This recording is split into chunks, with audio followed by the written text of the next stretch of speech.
Ever since I first saw it, the Super Nintendo has been my favorite video game system of all times.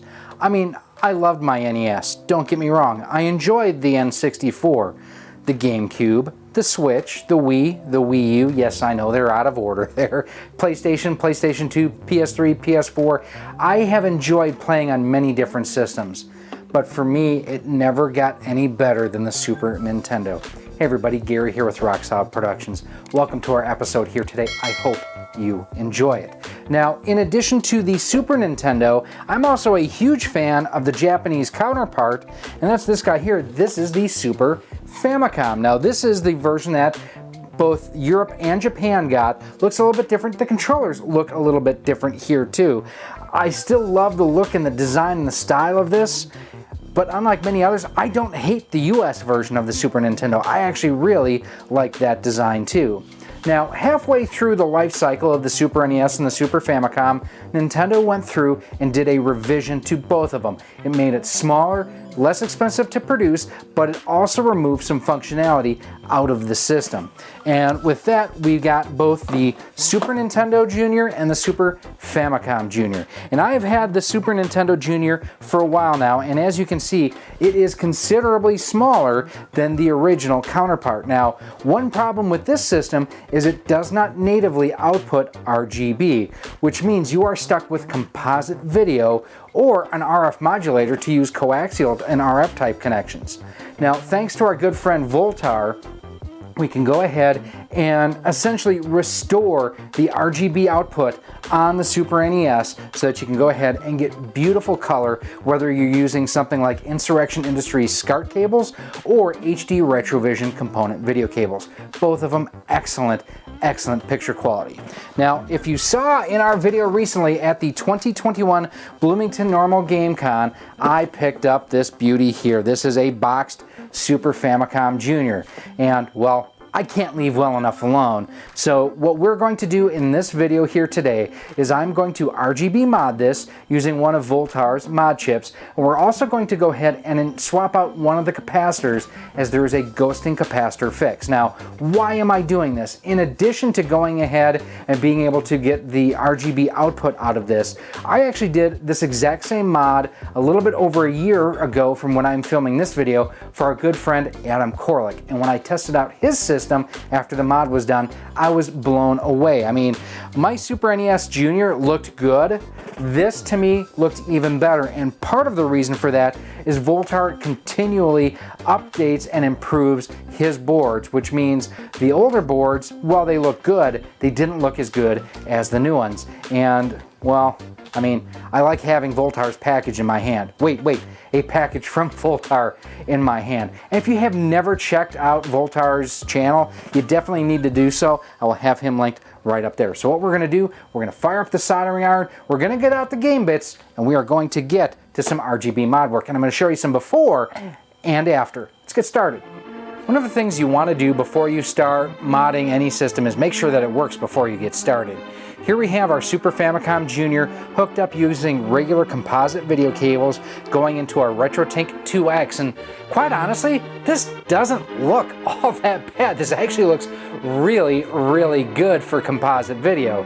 Now, this is The Legend of Zelda, like I mentioned. Now let's check out Super Mario World. Now here we have the Super Mario Collection. This you can see looks a little bit more blurry than what we were seeing with The Legend of Zelda: Link to the Past, but still doesn't look that terrible, and a lot of it is due to the RetroTink 2X. The thing is absolute magic. I wish I could show you 240p pass-through. Unfortunately, my capture card won't record it. One last one here for you. Now here is Super Metroid. One of the cool things about this is the fact that it's completely in English. You don't have any language issues like what we will have by playing The Legend of Zelda: Link to the Past. So this actually still looks pretty dang good, just like the other two. But one of the things when we get to doing the RGB mod, you'll notice the blacks will be even deeper. The lettering will look even better. The font for Super Metroid will look even crisper still. Let's go ahead now and hit them. Now here we have our system on the bench. Now one thing that you want to do before you do any work, any mod work on any system, power cycle it a couple of times. What that does is it helps discharge any capacitors that are inside the system to ensure that you don't cause damage to the system as you are working on it. Now, the board itself, there we go, that's all it is. And we'll show you in a few seconds where it needs to go in the system. Now, one of the cool things, Voultar offers just the board itself. You can get the board with pre-cut wires if you want. You can get the board with pre-cut wires and that ghosting capacitor fix. I actually have those capacitors myself and I have the wires. So for me, all I needed was the board. Now to get inside the system, you flip it over. There are 1, 2, 3, 4. These are called security bits. And what those are is, instead of being like a Phillips head screw or even an Allen wrench, they look like these guys here. You can see it's almost like an inverse or an inverted Allen wrench. And that's what Nintendo uses for this system, for the standard Super Nintendo, the N64, the GameCube. Most of their systems utilize these security bits. And for this one, I think we need the big one. Yes, and that is a 4.5 millimeter game bit. Now, to get inside, I've got a couple of tools we're gonna use in addition to this. I use this Hitachi drill driver on all my stuff. The nice thing is it's got a built-in clutch, so I can make it softer or stronger depending on if I am unscrewing or screwing into. A lot of times, if I am unscrewing stuff, I can set the clutch a little bit tighter. That'll help break screws free, and I don't mean break literally, but if screws have been screwed into a molded composite for an extended period of time, it may take a little bit more effort than normal to pop them out. Nice thing about this too is I can also go ahead, lock it so I can use it as a handheld screwdriver too. And then finally, on the inside of it, I'm also going to need to use just a Phillips screwdriver bit that'll key right into here, and we'll break out the soldering equipment in a few moments.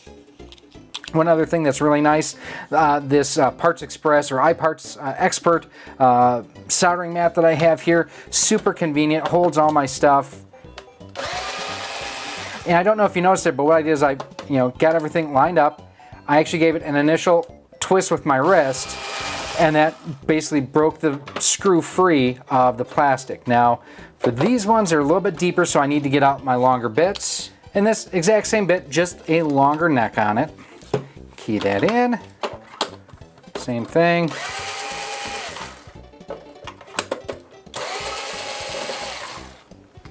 Set our screws aside for now. And this mat even has a magnetic part on it too, which is really, really nice. So now we can go ahead, pop that free. Inside of the case here looks nice. Now, just for those curious, the difference between the Super NES and the Super Famicom, quite honestly, this piece here, or at least on the well, on all four of them, quite honestly. So on the Super Famicom, the cartridges have more of an oval shape. In the US version, it actually has little tabs inside there so that you can't use one region's games on another region's system, which is D-U-M-B, dumb. Now we have, in here there are 7 total screws we'll have to remove. 1, 2, 3, 4, 5, 6, and then there's a 7th right back there. A little bit time consuming, but not terrible. Now, one thing of note is the screws that go through here, they're actually silver instead of that copper color. So you will want to remember that when it comes time to reassemble everything. And then finally, this guy back here, which is sometimes a pain to get to.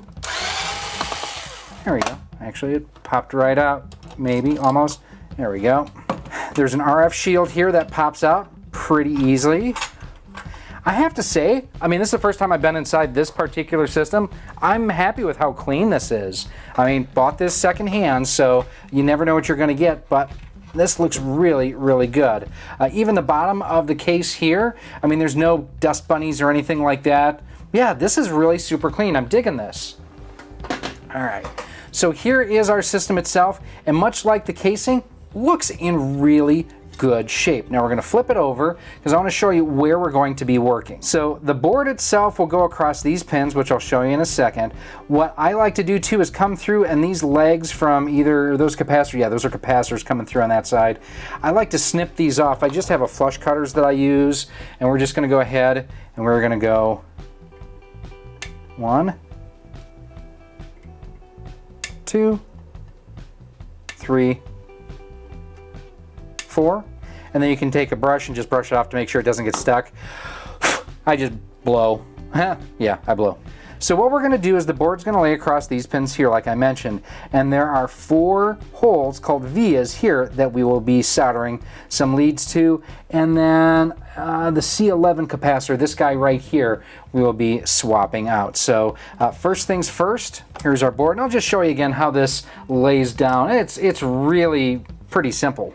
And then the board just, like I say, lays down right like that. Oh, I gotta get another pin nipped maybe. Yeah, we'll get these 2 here real quick too. And one actually bounced off my ceiling and hit me in the head. Much, much better. So one thing I want to show you here too, let's take an even closer look. So as you can see, there's metal around that hole, that one, that one, that one, that one, that one, that one, that one, that one, and that one.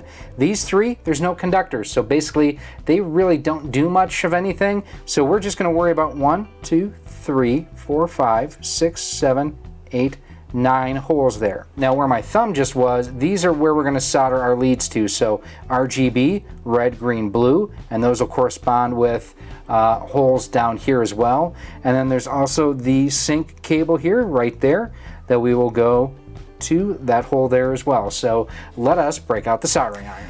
In terms of mod work, this is definitely one of the easiest mods to install. So, and one of the biggest tips I've picked up from Voultar, and seriously, if you're not following him, why not? He is the man not only who makes these boards, but who makes it so that people like me can enjoy these systems and make them look even better. So now to get started, the first thing I'm going to do here is a tip that I picked up from Voultar. This may look like water. This is actually called No Clean Solder Flux.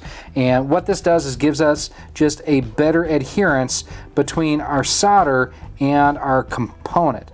And the fact that it is no clean, it doesn't leave as much of a mess. There's still a little bit of stuff but afterwards to clean up, but not a whole lot. Now to get started, load up your iron with solder. Now I don't mean like gobs and gobs, but get some on there. That's your heat transfer. And we're going to go ahead, we're just going to tin and hit 2 pins here. There's 1 just to anchor it down. And then I'm going to hit that one there just to anchor it down.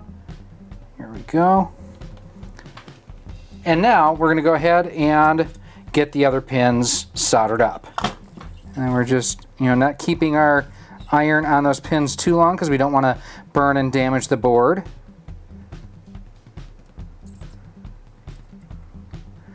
And then we have some very bright and shiny solder points. Look how clean that looks.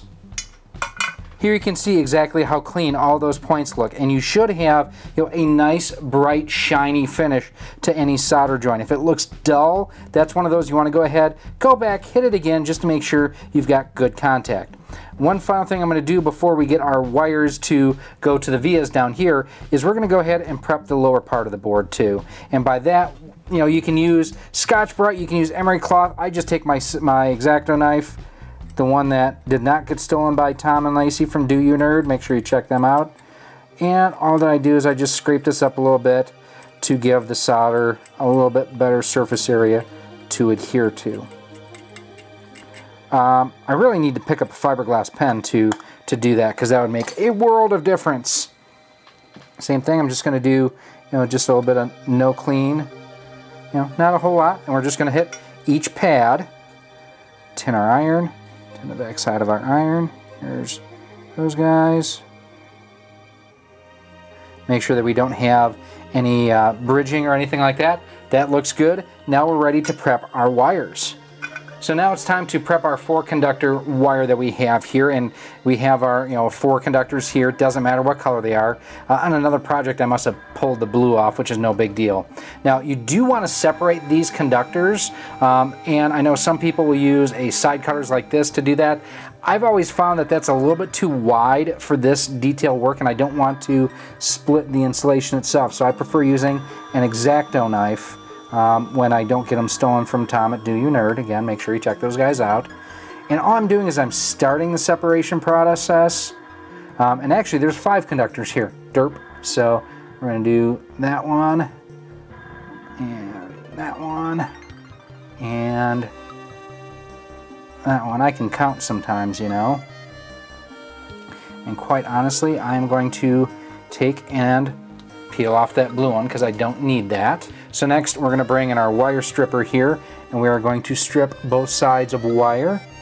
Now to get these ready to solder onto either the board or the pads, what we're going to do first is we're going to do what's called tinning. And basically tinning is essentially applying solder to a wire before you go ahead and tack it down. And then for that, what I have is you know, where you had the no clean solder flux, this is just solder paste. That tends to work better for doing wires, especially ones like this. So go ahead, clean off the excess there. Bring in our solder roll, clean off our tip quick. Again, get it ready to go with some solder. I'll make sure, especially for braided wire like this, that you don't have any strands that are kind of hanging out. That'll make it a little bit more challenging to get through the vias. To the pads won't make a huge difference, but to the vias it can be a pain. And I'm actually going to hold off. I may trim these a little bit shorter, but we're going to put these in the vias. And before we do, I'm actually going to trim the leads a little bit because they're a little bit on the long side, no big deal. That's where I'll just come in and go. Look at that. Like that. Like that. Okay. And this is the biggest pain in the butt for me, is just getting the leads into the vias, and a lot of that is because my eyesight is not what it used to be. Right, just got one more we have to get in. I'll just grab my tweezers here. Alright, there we go. You can see we've got all three wires now in the vias. Hit that with some no clean. Gonna load up the soldering iron, and we're just gonna tack these guys down real quick.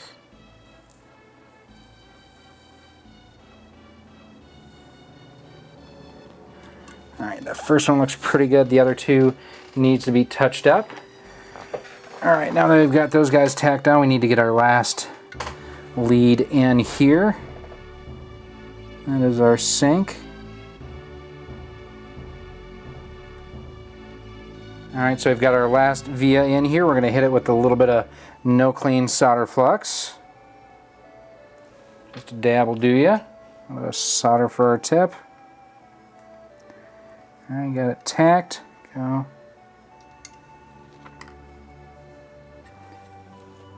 Once everything's soldered, go ahead and give it a light tug just to make sure that you've got good solid contact. Now that we've got those soldered down, we're going to go ahead and get our leads soldered up here. We're going to trim those about that long. So what I'm going to do here first is I'm actually going to strip these before I go ahead and separate them. See if that makes it any easier. That actually was a lot easier. And then I'm going to come in with my X-Acto knife, and we're just going to again separate those insulators slightly, carefully. Now again, we're going to take our leads, dunk them in some solder flux paste, tin each of our wires.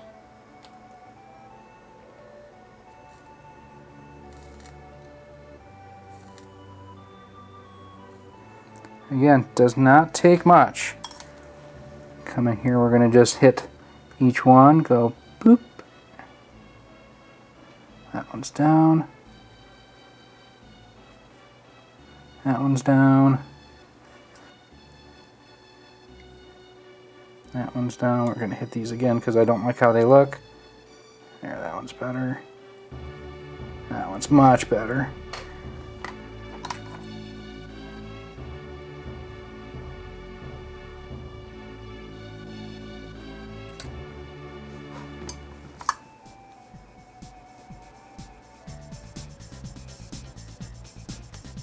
Much, much better. Okay. Final step is the swap of the C11 capacitor, that guy right there. And to do this, this is actually both incredibly easy and incredibly hard, simply because that capacitor loves to stick to to the tips of soldering irons. So I gotta find my capacitors here real quick. And like I say, I already had these from what I've done, other mods and whatnot. I've done about 8 or 10 of these now. So we're gonna start first here by getting that C11 off of the board. That will tin our iron. And I would not be surprised if it just sticks to the tip of our iron. Right, like that, it's gone. Now checking out the pads and everything look really good. Now, with this C11 capacitor fix, the replacement capacitors, there's no polarity to them, so you don't have to worry about positive and negative. But you do have to worry about them staying in place, and that's one of the biggest pains in the butt on this whole thing, is they like to not cooperate. Alright, we finally got that sucker down there. Like I say, this is the biggest frustrating part of this whole thing, is next to getting the stuff in the vias and everything, is getting this capacitor to stick, and it is just a pain.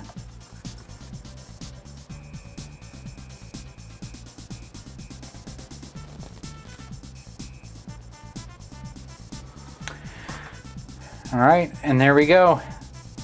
C11 is now replaced. We've got all of our wires and everything installed. Now, one final step before we're done here is to clean up after our work, and there are a couple things we can do. We can use isopropyl alcohol on the board. I like using electric contact cleaner. This is stuff that I use to clean electric motors. So we're just going to spray it down real quick. Give it a gentle bath, and then give it a scrub-a-dub-dub. Now you can go ahead and dab it with the paper towel if you like. You can let this air dry. I'm going to let this air dry before we put it back in the case. Now that everything's all dried up, we're ready to go ahead and get everything put back into the case. Now, one thing I got to remember to not forget, where did I put it? Where is that RF shield? Because I always forget to put that stupid RF shield back on, and this time I didn't. Haha. All right, cool. So remember what I said, the silver screws go on the sides, right? So start those. Now, what I do with this is I will go ahead, as I thread into these composites, I will back the screw up slightly before screwing back in. That way I am not cutting new threads. And then for the one that was in the back here, I actually use an extension for my bit for my Hitachi to make sure I can get down in here, because this one is kind of hard to reach. And this I can actually start doing by hand if I want to. Same with these guys here. And this one actually looks like I'm cross-threading a little bit. And we've got a couple more screws here.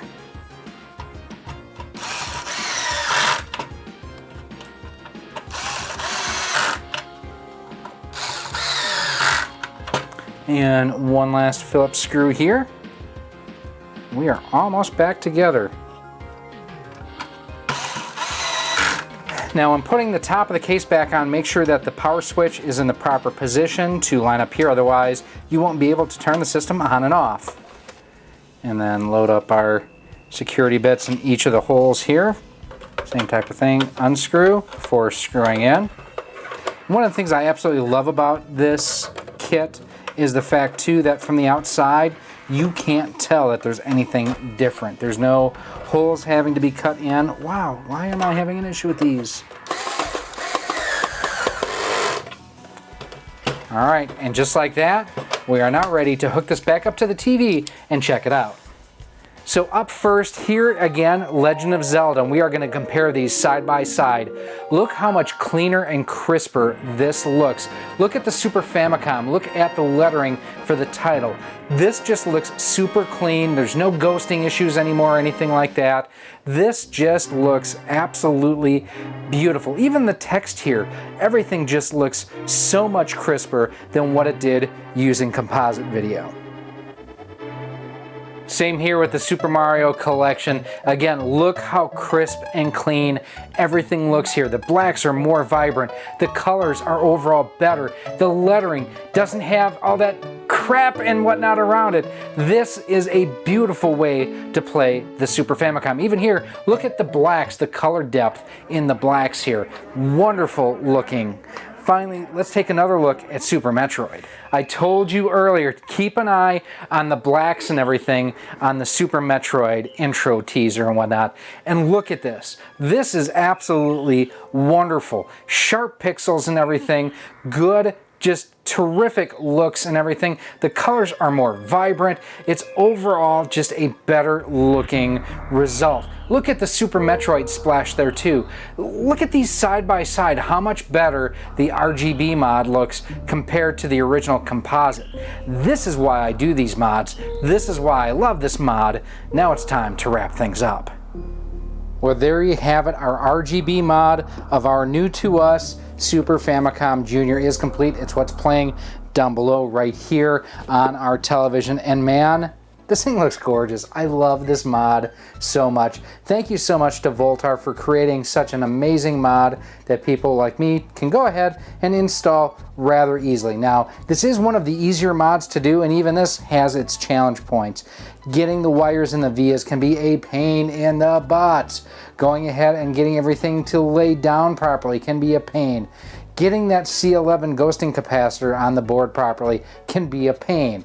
But with patience and with time, you can go ahead and get exceptional results like this. And this is, we're only at 2x line multiplication, and I don't even have the M Classic going right now. This is strictly coming right out of our RetroTink 2X. And this thing is just, mwah, looks beautiful. Now, if you do have any comments or questions about anything I've shown you here today, any of the mods that we've done, why we use certain techniques, as always, feel free to leave a comment down below.